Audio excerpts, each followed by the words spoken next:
Good morning po sa ating lahat. Sa mga na-bless, sa mga kinanta natin, mga awitin para sa Panginoon, sumigaw ng malakas na Hallelujah! Hallelujah! Amen. The greatest miracle of all time is the resurrection of our Lord, Savior, and Redeemer, Jesus Christ. Sa mga excited na makita ang ating Panginoong Jesus, isigaw ang Hosanna! Sa mga excited na mamatay na, sumigaw ng Praise the Lord! Praise the Lord! Siyempre, yan ang susi upang ma-meet natin ang Panginoong Jesus. Sabi nga ni Apostle Paul sa Philippians, "For to me, to live is Christ, and to die is gain." At sa umagang ito, tayo'y magbalik tanaw sa isa sa mga mirakulong ginawa ng ating Panginoong Jesus.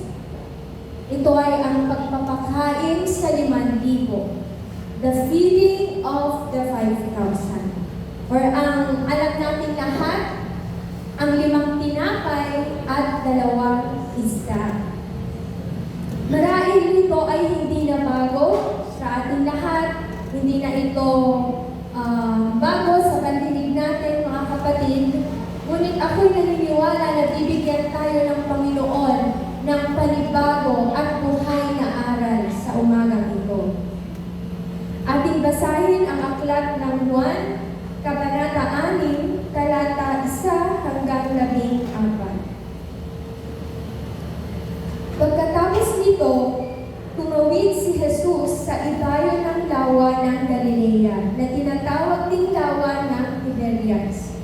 Sinundan siya ng napakaraming tao sapagkat nakita nila ang pagpapagaling niya sa mga may sakit. Umakyat si Jesus sa bundok kasama ang kanyang mga alagad at naupo roon.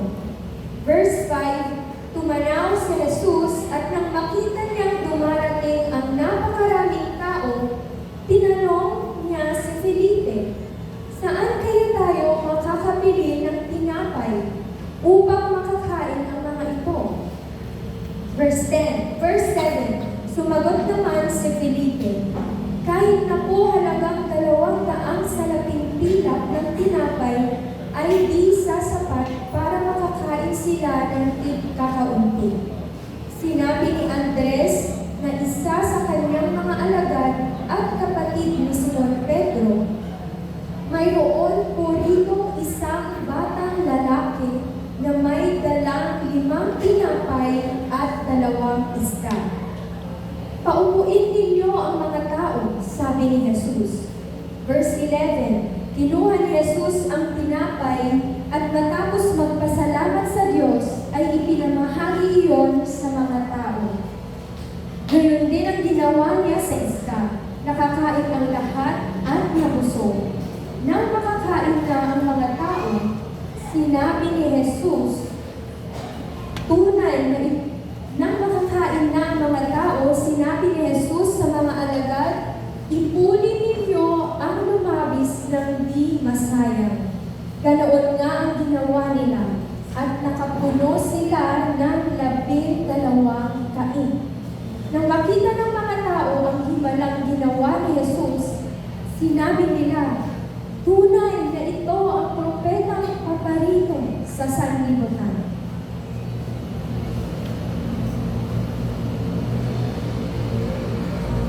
Ang kwentong ating binasa, mga kapatid, ay kapupulutan ng mga aral patungkol sa pagbibigay. Una, God uses ordinary people to be part of His extraordinary plans. Sa dinami-rami ng mga taong sumunod kay Jesus, 5,000 men, mga kalalakihan lang yun, plus women and children. Marahil hindi lang yung batang lalaki ang nagdala ng kanyang baon. Hindi lang siya yung may dala ng pagkain. Naniniwala ako na may ibang tao din na nagdala ng kanilang mga baon. Ngunit, ang batang lalaking iyon ang pinili ng Panginoon at ginamit upang mapakain ang napakaraming tao.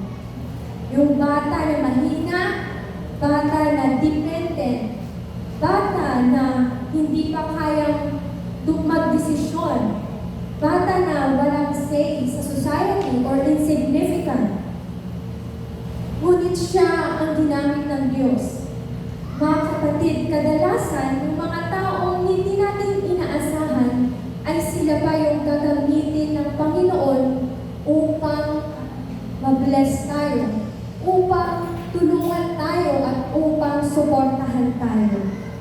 Maging sino ka man, bata ka man, estudyante, negosyante, simpleng may bahay, empleyado, OFW, driver, carpenter, freelancer ka man, de kotse, de motor, de commute, God can use you abundantly, exceedingly, beyond what you can ever think or imagine. Number 2, miracles happen the moment we surrender. Yung dalang baon ng batang lalaki, it represents security, comfort. Katulad ng iba sa atin, alam ko ng iba sa atin ay may mga dalang baon, pagkain o kaya naman candy, upang pagka nakaramdam kayo ng gutom ay may makakain kayo at maibsan ang inyong mga kumakalamnat yan. Para maging comfortable kayo habang nakikinig sa sermon ng pastor.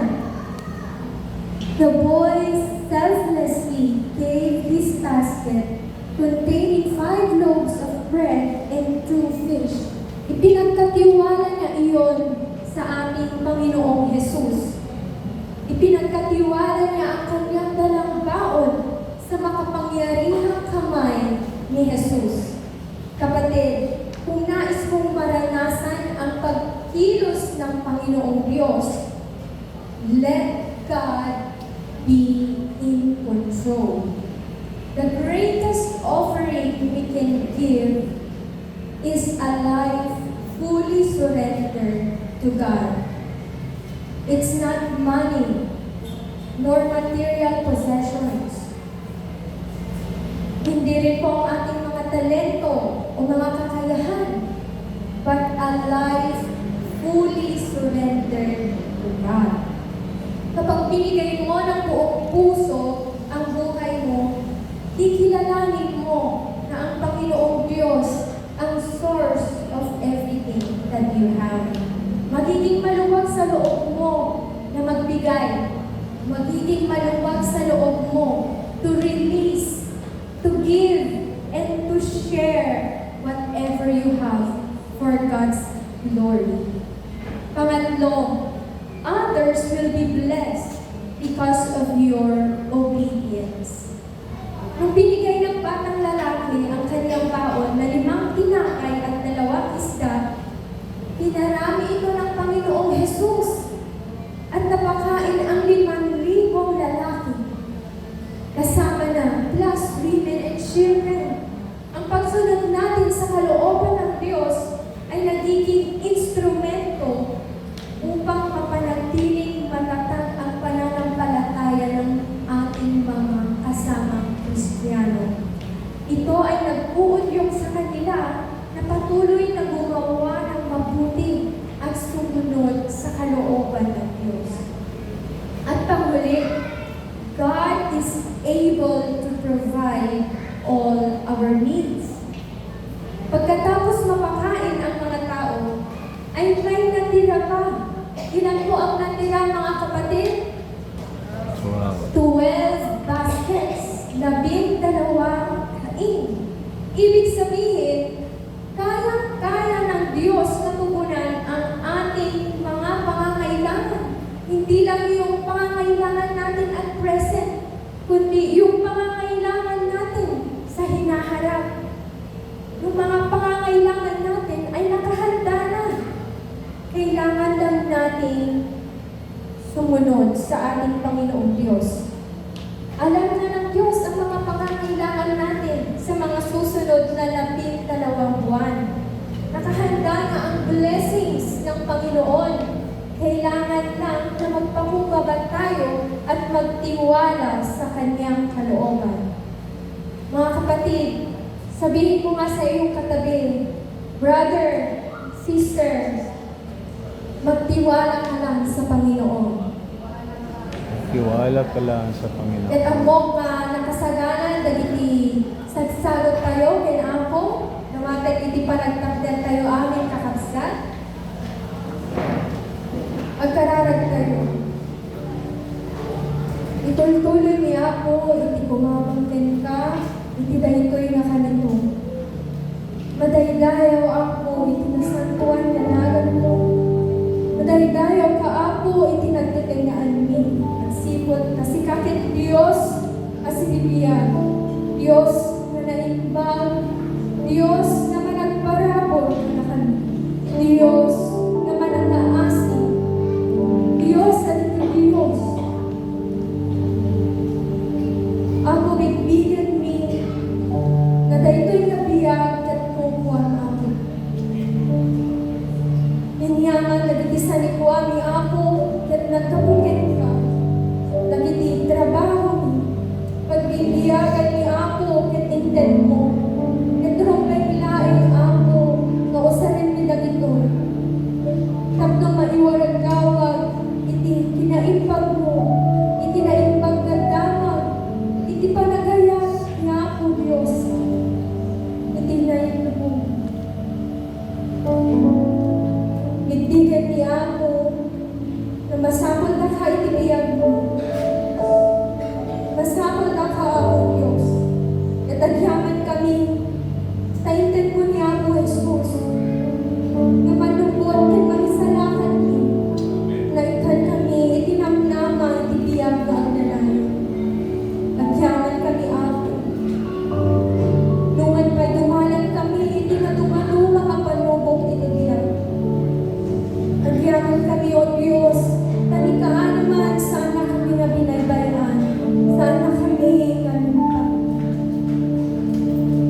Ket ako, antoy, nagiti anak mo. Among iti naduma-duma ang tawad niya ako. Among dagiti karga iti puspuso ni. Among dagiti plano ni ako. Dagiti tarigagay dagiti puspuso ni. Yan ako. Naruang kami iti tunggal na isa. Gagpakubaba iti sanguanan. Nakumitaken ka. Naantalatken ka iti so amin natyan. Yan ako Diyos.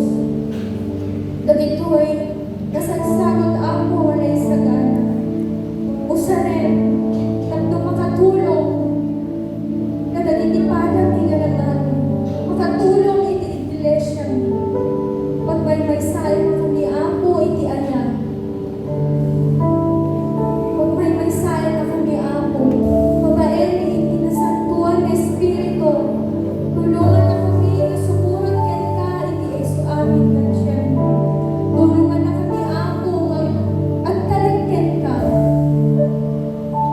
At balin kami kung mga bendisyon sa lain nga iti uneg iti pagtaingan ni. Ngunit uray pa'y kadagiti karuba mi, kadagiti tantao iti aglawlaw mi, ket agbalin kami nga silaw, agbalin kami nga instrumento ako Diyos. Agyaman kami ako, iti takkel nga panagayat mo kana kami.